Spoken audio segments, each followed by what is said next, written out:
Hey Mike, man, I wanted to say thank you for, spending some time to jump on the Zoom call with me, man. And one of the things that I want to go over is the real cost of odor in real estate. And, we all know we have project managers say, hey, you can paint the walls, stage furniture, do all these type of things. But if the place smells off, the deal's already slipping. And we know that, right? And I want to look at how odor quickly controls outcomes. So, one of the first things that I want to ask you is how do common household odors like pet urine, cigarette smoke, and mildew affect a buyer's first impression during a home showing? Yeah, so thanks for asking that question, Sheldon.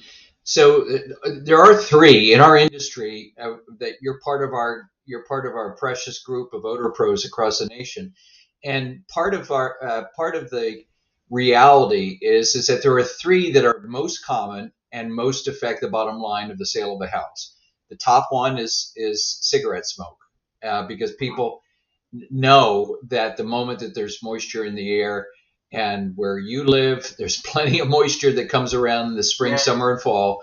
And when that moisture hits, it reactivates that smoke odor, and people are not confident that it's going to go away after they buy the house. They want to know that the house is odor free.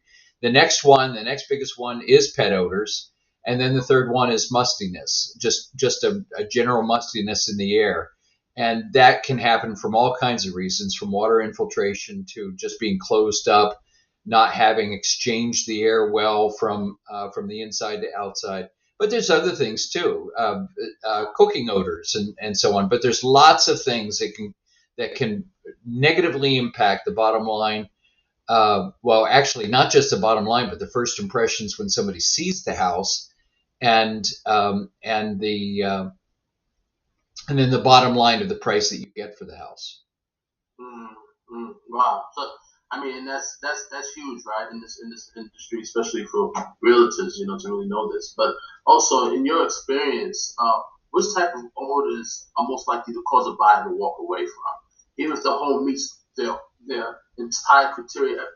They'll say, "Oh, this is beautiful. I love it all." But what would be like? You say would be like the most good one that would just be like stop them from proceeding. Yeah, the biggest one is by far smoke odors, and it will turn people away from the house almost immediately. And so real Mm. estate agents definitely have to deal with that before they start showing the house. So yeah, that's good. So, um, can you describe a situation where odor issues significantly change the trajectory of a sale of a home? Well, think about it. Think about it this way, Sheldon: is that Mm. if it affects the if it affects the selling price, it affects the commission rate. And so Mm. if so it doesn't matter what the numbers are, if it's big numbers or small numbers. When a real estate agent does a lot of work to get a house sold and has to do more work and more showings because of a bad first impression, because of an odor in a house, they lose far more than the cost to mitigate that odor Right. before it becomes an issue. And it can impact the sale depending upon what the odor is, how bad it is, so on and so forth. It can affect the bottom line of the sale from anywhere from 10 to 29% off the Wow. price of if they sell the house without the odor present. Wow. So I mean, let's dive into that just a little bit. I mean, because you did explain, but like, how do odors issues typically influence the listing price or appraisal value of a home? Yeah. So, well, yeah. So it's pretty simple. Is that if a house is if a house without the odor is worth $300,000, and you've got odor in it, even though it may only cost anywhere from $3,000 to remove the odor from the entire house, the Mm-hmm. difference in the sell price it can make the difference of 300,000 versus 300 or 230,000. Now Wow. that's a big amount of money.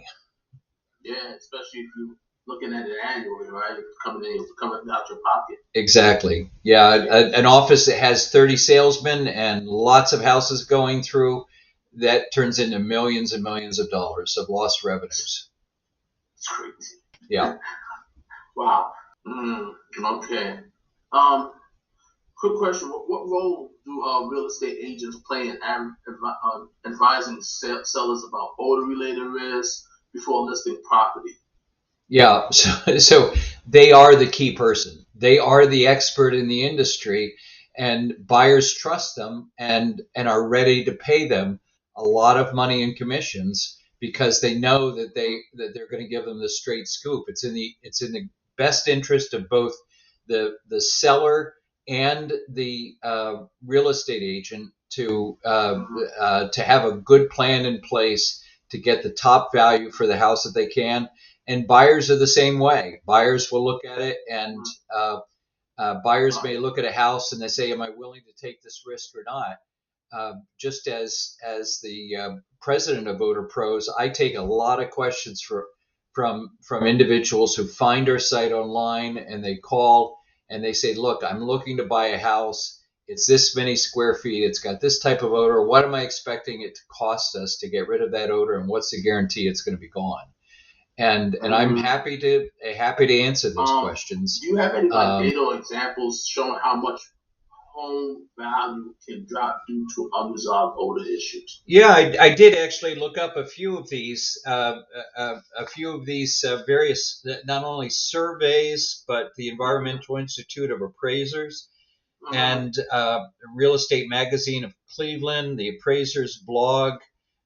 They're the ones from which I got those numbers of anywhere from 10 to 29%, which is significant. Again, let's take what's probably a medium cost home these days of $300,000.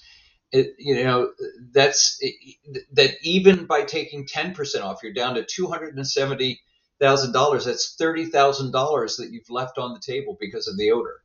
If you take the bigger number and you've taken almost 30% off, now you're talking 215,000 when you could have gotten 300,000 for that house.